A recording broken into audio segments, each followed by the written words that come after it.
நிறைவாழ்வு AG சபை வழங்கும் morning மன்னாவிற்கு உங்களை அன்போடு வரவேற்கிறோம்.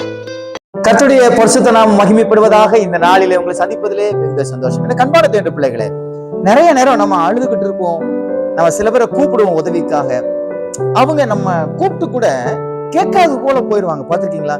இவன் கூப்பிட்டான்னா ஏதாவது காசு கேட்பான், அதை பண்ண சொல்லுவான், உதவி கேட்பான்னு சொல்லி கேட்காது போல போவாங்க. ஆனா நீங்க அப்படிப்பட்ட ஒரு அனுபவத்துக்குள்ள போய் உங்க இருதயம் உடைக்கப்பட்டு மிகவும் கஷ்டத்தில் நீங்க காணப்படலாம். இன்றைக்கு கர்த்தர் உங்களோடு கூட பேசுகிற வார்த்தை என்ன தெரியுமா? ஏசாயா தீர்க்கதரிசி புத்தகம் 30ஆம் அதிகாரத்திலிருந்து ஒரு வேத பகுதியை நான் உங்களுக்காக வாசிக்கிறேன். 19ஆம் வசனத்துடைய மைய பகுதி இப்படியாக சொல்லப்பட்டிருக்கிறது.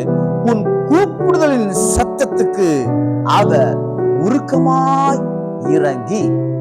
நீங்க மனுஷங்க கூப்பிட்டு அவங்க உங்களுக்கு பது கொடுக்காம இருக்கலாம், ஆனால் கர்த்தர் உங்களுடைய கூப்பிடுதலுடைய சத்தத்துக்கு இன்றைக்கு அவர் செவி கொடுப்பாராக, செவி கொடுப்பார் என்று நான் சொல்லுகிறேன். வார்த்தையை விசுவாசிக்கிறீங்களா? பாருங்க, பருத்திமைங்கிற குருடன் இருக்கிறான். அவனை எல்லாரும் சத்தம் போடாதுன்னு அவனை அதட்டுறாங்க. ஆனால் அவன் என்ன செய்யறான் அப்படின்னா, மிகவும் முன்னிலும் அதிகமாக சத்தம் போடுறான்.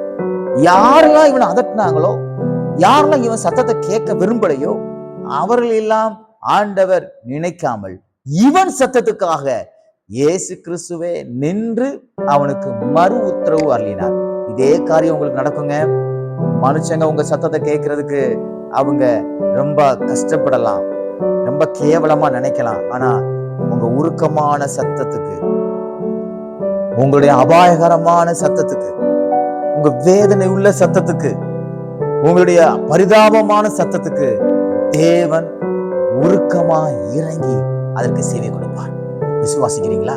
அது பண விஷயத்துக்கான சத்தமா இருக்கலாம், பேர் புகழுக்கான சத்தமா இருக்கலாம், படிப்பு விஷயத்துக்கான சத்தமாக இருக்கலாம், உங்க குடும்ப வாழ்க்கைக்கான சத்தமாக இருக்கலாம், எதிர்காலத்தை குறிச்ச சத்தமாக இருக்கலாம். என்ன காரியமாக இருந்தாலும், வீட்டை குறித்த காரியமாக இருக்கலாம், அதற்கு கர்த்தர் நின்று உருக்கமான பதிலை நிச்சயமாய் தருவார். விசுவாசிக்கிறீங்களா? அவர் உங்க சத்தத்தை கேட்டார்னா நிச்சயமா உங்களுக்கு அற்புதம் நடக்கும். அதுல எந்த விதமான சந்தேகம் இல்லை. நீங்க விசுவாசிக்கணும். ஆண்டவரே, நீங்க எனக்கு என் சத்தத்தை கேட்டு நீங்க செய்ய போற அற்புதங்களுக்காக உமக்கு ஸ்தோத்திரம் என்று சொல்லுங்கள். இந்த நாள் உங்க சத்தத்துக்கு கர்த்தர் பதில் கொடுத்து அற்புதங்களை செய்கிற நாளாய், ஆண்டவரிடமிருந்து பதிலை பெற்றுக்கொள்கிற நாளாக தேவன் மாற்றி கொடுப்பாராங்க. God bless you.